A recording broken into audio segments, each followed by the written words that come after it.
Hey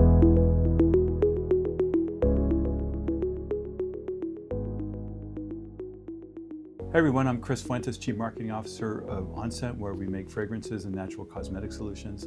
I'm happy to sit down today with my friend Jerry Caiazzo, who is a Master Perfumer at OnScent, and he's going to take us through just some interesting times from the 70s and learning the industry all the way through to today, where he helps us develop scents for the future. Jerry, thanks again for sitting with us. I'm really excited to learn more about scent and how you develop scents. Before we get started with that, tell me a little bit about, you came out of college in the late 70s. It must have been an exciting time in New York City. Started out in junior college. I went to Wesley Junior College in Dover, Delaware. Actually started out majoring in mechanical engineering. I transferred into chemistry, graduated from there, and then I transferred to Pace University in New York City. Ended up completing my bachelor's degree in chemistry there. By the time I graduated 4 years later, the job market was terrible. Couldn't find a job. And there was an ad in the newspaper. Back then, they actually put ads in the newspaper. The New York Times, everybody on Sunday would get the paper. So there was a job for an odor chemist. Honestly, I had no idea what the hell an odor chemist did.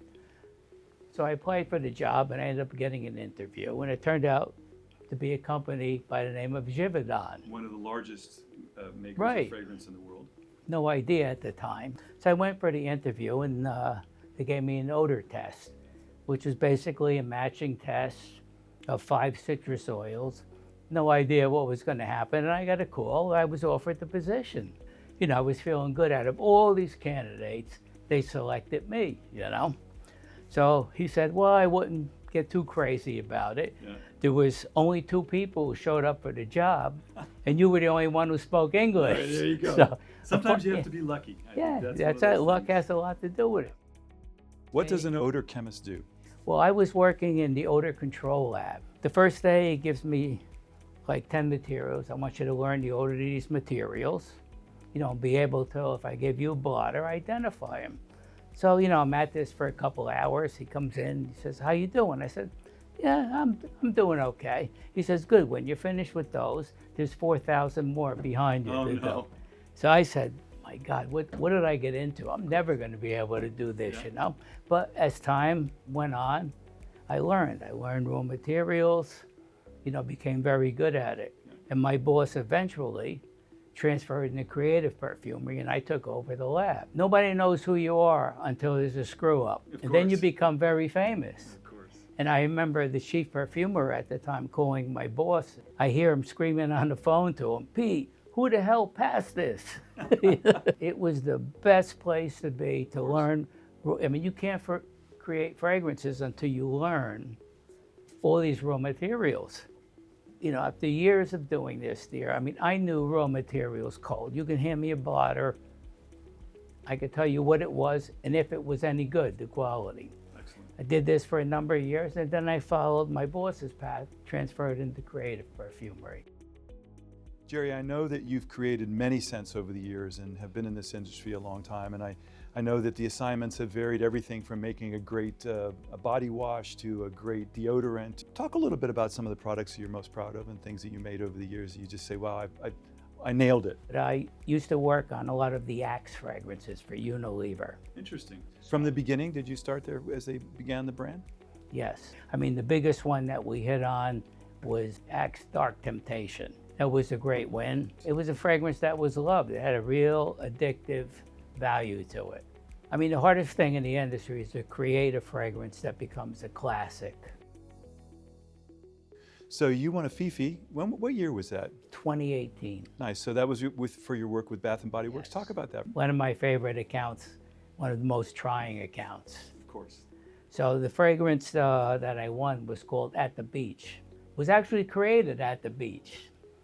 I have a beach house in Ortley Beach, and a lot of the work was inspired from being there, being on the beach. You had the fresh air, that salt water effect. As you were walking down the beach, you had the smell of people's suntan lotions. Yeah. So I really wanted to create that effect. The hardest part now is to take that fragrance and make it work in 21 different line extensions. A lot of these bases have horrible odors by themselves. So you have to take the fragrance and make it cover this base and also smell good. Smell just like the mist in this case. And so as a master perfumer, you have to be able to make everything from fragrance for shampoos all the way to fine fragrances.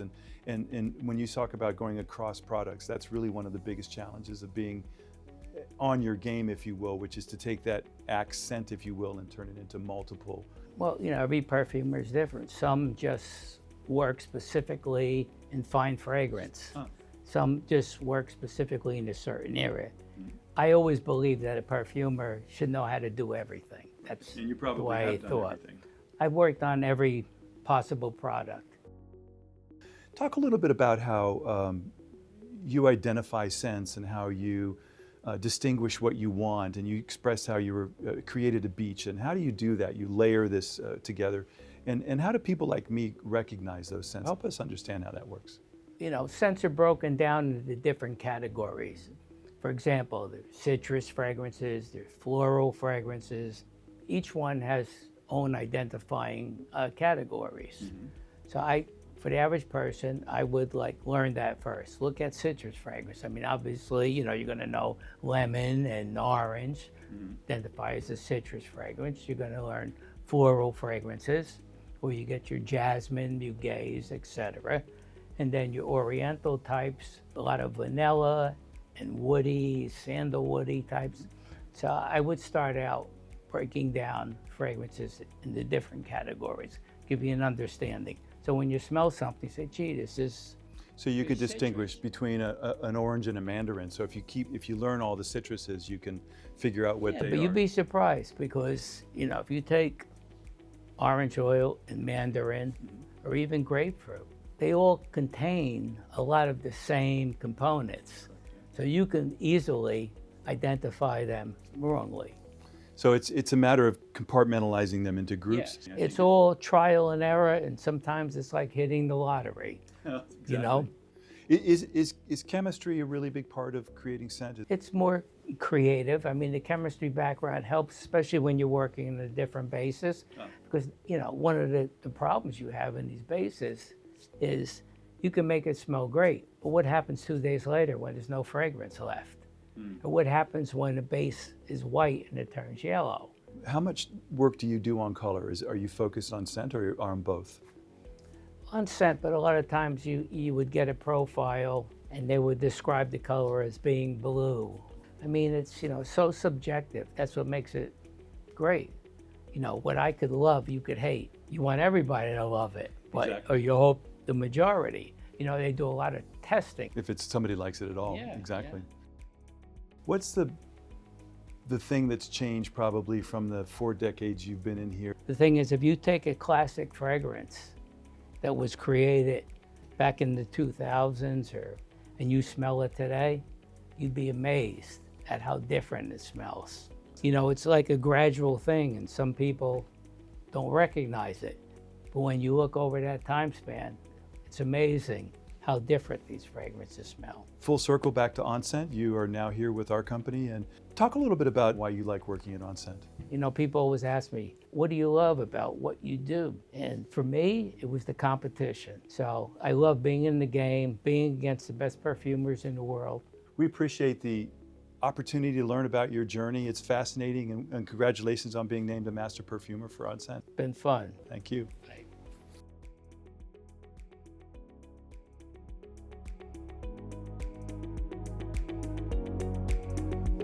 If you'd like to learn more or ask questions of Jerry, you're welcome to do so at info@onscent.com, or go to our website and contact us, and we'll be happy to answer any questions that you have.